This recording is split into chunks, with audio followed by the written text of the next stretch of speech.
மாமனுக்கு தான் ஃபர்ஸ்ட் சொல்லணும்.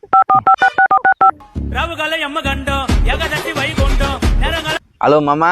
சொல்லுப்ப. எனக்கு பிப்ரவரி 30 கல்யாணம் மாமா. பிப்ரவரி 30 அன்னைக்குதான் எனக்கு பயில்ஸ் ஆபரேஷன் இருக்குது.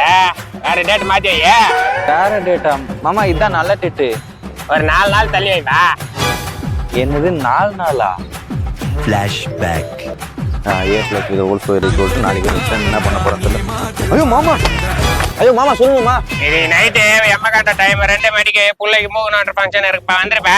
சரி மாமா, ஒன்னே கிளம்பி அப்படியா? எவ்வளவு வேலை மாமா. ஐயோ சொல்லு மாமா. இன்னைக்கு நைட்டு ராவ கால 16 மணிக்கு பிள்ளைக்கு சூத்து கால ஒரு ஃபங்க்ஷன் இருக்கு, வந்துருப்பா. வந்துட்டேன் மாமா. அப்படியா சீக்கிரம் வா. யார் புத்த பிள்ளையோ? ஐயோ வந்துடு உச்சுரு. வா வா வா வா. இந்த நேரம் பார்த்து போன் ரிங் ஆகுது. அது யாரும் தெரியலையே. ஐயோ மாமா, பிள்ளைக்கு ரஃப் நோட்ல கோடு போட்டு கஷ்டமா இருக்குப்பா, வந்து போட்டு கொடுத்து போப்பா. இதோ வந்துட்டேன் மாமா, வந்துட்டேன். இது கூட முக்கியமான வேலை வந்துடல. அது ஒரு விஷயம் பிடிச்சிக்க. End of flashback.